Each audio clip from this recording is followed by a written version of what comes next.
parleur de l'action et du ciné d'auteur. Bonjour à vous les cinéphiles et bienvenue dans cette nouvelle émission presque du cinéma où on va parler de quelque chose qui est comme du cinéma sauf que ça a été fait ailleurs qu'au cinéma, mais en fait vous verrez qu'on est complètement dans les codes du cinéma. Cette fois-ci j'ai envie d'aller vers la BD franco-belge et même plus précisément une saga qui s'appelle, je vous sors ça, Durango, avec les reflets, voilà. Alors Durango c'est quoi? Durango c'est le western italien en bande dessinée. On prend le premier tome, vous voyez ici, j'essaye les reflets. Si vous avez l'impression que ça ressemble au Grand Silence de Corbucci, c'est que ça ressemble au Grand Silence de Corbucci. La première histoire est presque une adaptation légèrement différente. J'essaie de vous montrer quelques dessins, j'espère que vous voyez quelque chose. Pas de niveau qualité, différent, enfin c'est une variante, on va dire, plus courte du Grand Silence de Corbucci, hein. Je veux dire, vous voyez ici, je ne sais pas si vous avez bien vu la tête de l'acteur ici présent, enfin de l'acteur, du personnage, on voit qu'il ressemble à Klaus Kinski, donc on est clairement dans le Grand Silence de Monsieur Corbucci avec des couleurs très très froides, comme le Grand Silence, donc c'était une espèce de version courte du Grand Silence. Ensuite, on peut avoir, hop, où est-ce qu'il est, le tome 2 ici par exemple, tac, je vous montre, hein, tac. On est vraiment dans le western italien, truc assez rigolo, je vous lis juste un tout petit passage au début si je le retrouve rapidement, hein. Tac, le personnage s'équipe d'un nouveau pistolet, donc cette fois-ci un pistolet d'origine allemande, de Mauser, est-ce que c'est dans le deuxième? Bref, quoi qu'il en soit, il lui dit qu'il a appartenu à quelqu'un qui était muet, et ça a mal fini pour lui, évidemment, le personnage de Silence, dans le Grand Silence. Donc ici, il y a un moment donné, dans un des premiers tomes, où le personnage... il est dans une ville et on dit que tous les chasseurs de primes du pays sont là. Et dans cette vignette, dans un coin, on voit le personnage de Clint Eastwood. Donc on est vraiment dans le western italien, dans l'ambiance du western italien. Hein. Tac, boum, je vous montre un petit peu, hein, que vous voyez.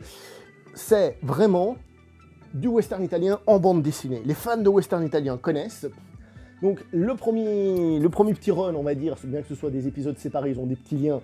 C'est vraiment du western italien en sens cow-boy errant, hein, donc je reprends l'exemple, ça c'est le numéro 3, le cow-boy errant, donc, hein, qui va d'un endroit à l'autre, le Clint Eastwood, le pistolero, et ensuite on a une partie qui va vers une autre zone du western italien, donc le western Zapata, comme par exemple celui-ci, tac, ouais.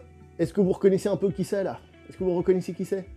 Eh ben c'est Thomas Millian, à peu de choses près, Thomas Millian sous les traits de Beauregard, dans le dernier face-à-face, et regardez l'arme qu'il utilise. Un couteau, comme le personnage de Cuchillo. Donc après on part sur le western Zapata, donc révolution mexicaine, qui dure quelques tomes, hein, tac, voilà, tac. Je vous montre un petit peu, alors je ne vais pas tous vous les montrer, d'ailleurs je les ai pas tous lus, j'ai lu environ une dizaine, un petit peu plus je crois, tac. Tout ce que je vous montre là, je les ai lus, hein. Et ensuite on revient généralement sur le coup du pistolero, on revient à l'hiver, on revient à la base, après être parti, faire justement la révolution, tac. Je vous montre un petit peu tout ça. Parmi les plus avancés que j'ai lus, j'avais lu... Où est-ce qu'il est? Je ne l'ai pas pris. Je l'ai pas pris. Le dernier d'époque qui s'appelle Jesse, dans lequel cette fois-ci un personnage ressemble à Henry Fonda, et qui était aussi une version un peu raccourcie, si on veut, d'Il était une fois dans l'Ouest. Et le petit dernier, si je vous en parle maintenant, c'est parce qu'il y a le petit dernier qui est sorti courant novembre. Donc le petit dernier, donc, qui s'appelle L'Otage, où cette fois-ci, si je retrouve... On a un personnage qui, lui, par exemple, est clairement dessiné sous les traits de Gianmaria Volonte. Ah, ben d'abord, hein, on a... Comment il s'appelle déjà le Mexicain, enfin l'espagnol qui fait le Mexicain tout le temps dans le western italien. Est-ce que c'est cadré, là, ici? Comment il s'appelle déjà Antonio Sancho, ou un truc comme ça, j'ai un blanc tout de suite, alors que c'est un acteur super connu. Et Gianmaria Volonte, version Sergio Leone, regardez. Ici, là. Vous voyez? Donc voilà. Donc c'est clairement une série de bandes dessinées pour les fans de western italien. Je suis fan de western italien, j'aime ça, je lis ça avec beaucoup de plaisir.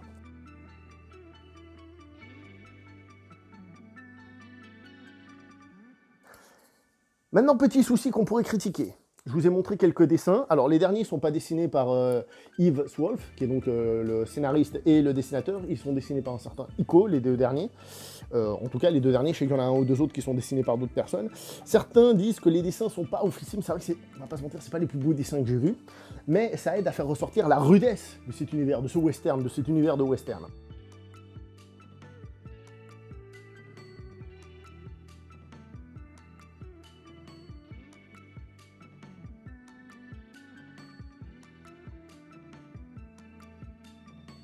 Pour moi, le principal défaut que l'on pourrait reprocher à cette série, c'est que, en fait, ça se veut tellement western italien, et comme je vous ai dit, c'est parfois des versions courtes de films qu'on connaît, hein, peut-être même plus que certains que j'ai pas vus et autres. Hein.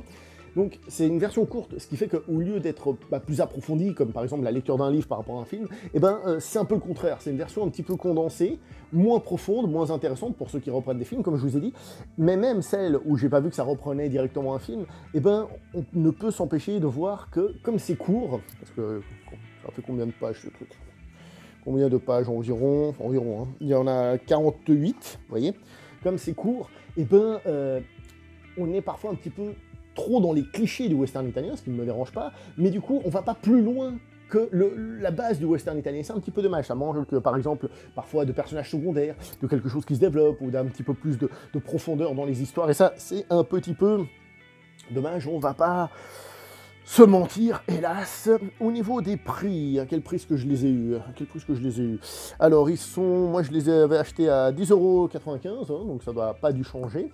Donc le tome, hein, j'ai toute la saga, il faut que je lise les autres, mais je voulais déjà vous en parler, parce que quand on est fan, je vous en prends au hasard, de western italien, et forcément, on kiffe. Donc ça, c'est des dessins de Swolf aussi. Tac, que vous ayez un peu une idée, hein. Juste une idée, hein. De toute façon, vous trouvez si vous tapez Durango sur sur Google, c'est mieux. Bref, si vous aimez le western italien, à lire absolument. Si le western italien, c'est pas trop vous de cam, peut-être qu'il faut passer votre chemin et plutôt lire un truc comme Blueberry, par exemple, pour rester dans le western. Blueberry, qui est allant aussi vers le western italien à un certain moment, reste généralement un peu plus sur un western un petit peu plus global. Là, on est vraiment, mais vraiment dans les codes du western italien. Le pistolero qui a pratiquement pas de nom, qui se balade, qui flingue des gens, qui part, qui est froid, des gens violents, on se tire dessus. Et ensuite, on parle dans le western Zapata, à réserver aux fans. Mais comme sur cette chaîne, je sais qu'il y en a quelques-uns, parce que j'adore le western italien et j'en parle souvent, très honnêtement, bande dessinée à lire. Pour la petite histoire, l'auteur a commencé aussi une autre saga de western. D'ailleurs, je pensais que Durango, ça allait être fini, hein, mais il y a le nouveau tome qui est sorti, qui s'appelle le Lonesome, qui reprend un peu aussi des marques de western italien, avec un petit zeste en plus de surnaturel, et aussi une histoire qui est développée sur plusieurs tomes, cette fois-ci de manière un petit peu plus globale, qui pourra plaire un petit peu plus de monde. J'ai d'autres bandes dessinées western intéressantes à vous présenter, donc si ça vous intéresse, n'hésitez pas à le signaler. Moi, je vais m'arrêter là pour cette vidéo, mais comme vous le savez, il faut liker, il faut partager, il faut commenter, parce que je vous ai dit de signaler si vous en voulez d'autres. Et voilà, encore un petit cadeau pour Noël qui pourrait être sympa si vous connaissez des aficionados de western, italien surtout. Allez, je m'arrête là, portez-vous bien, ciao.